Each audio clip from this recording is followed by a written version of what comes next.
每摆拄着大雨，海岸路甲中正路交接路段都定定淹水，造成周边店家累积的损失。为着解决这多年的困扰，北区中西区议员陈选仁也是现任里长的吴杰，3月1号即天就邀集了相关单位到场会勘，希望找出解决办法。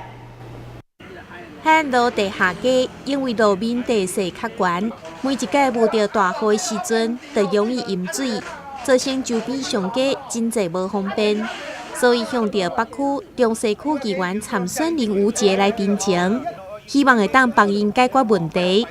3月1号即天，市府相关单位甲里长拢做伙到场会勘，希望会当找到解决的办法。去年我来拜票的时候了哈，那摊商好朋友跟我讲，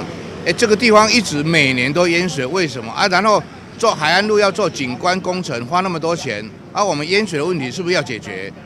所以我就透过这个机会，去年12月8号写个公文跟副市长反映，请他为人民的疾苦来努力。他就已经邀请水利局了、公务局、现在都发局，他们3局要一起来会勘，看这个问题安怎解决。当地咱的蔡里长伊讲，海岸路挡住了他们的排水问题，已经20年了。只要是东西向流水可以排出去，应该就可以解决他们水患的问题了。但是政府单位考量非常多，不晓得为什么了。现在我们还在讨论，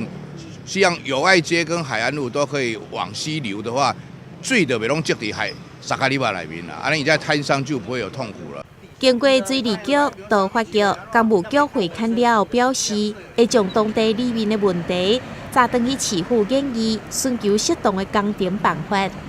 咱的新闻张伟忠采访报道。